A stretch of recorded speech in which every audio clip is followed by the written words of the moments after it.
भोर की धुंधली रोशनी में रामू सूर्य की पहली किरणें क्षितिज को चूमते ही उठता है। रामू के चेहरे पर कड़ी मेहनत की लकीरें गहरी उकेरी गई हैं। जैसे ही वह बैलों को जोड़ता है, फिर भी उसकी आंखों में दृढ़ संकल्प की एक चिंगारी चमकती है। दृढ़ संकल्प के साथ वह खेत जोतना शुरू करता है।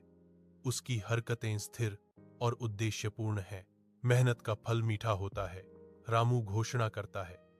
उसकी आवाज शांत सुबह की हवा में गूंजती है।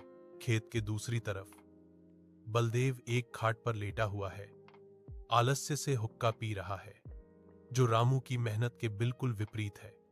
काम मजदूरों के लिए है, मैं मालिक हूं।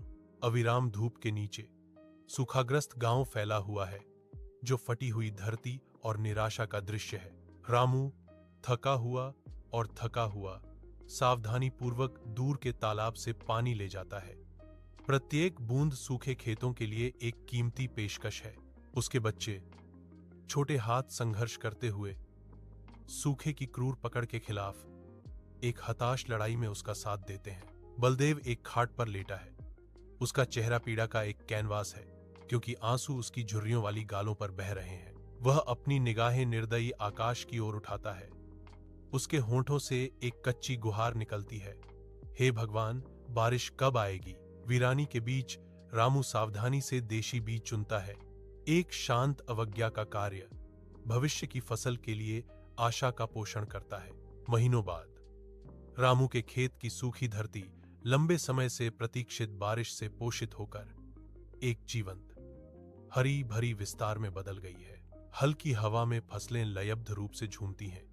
हरे रंग का सागर प्रचुरता का वादा करता है। ग्रामीण रामू के पास आते हैं।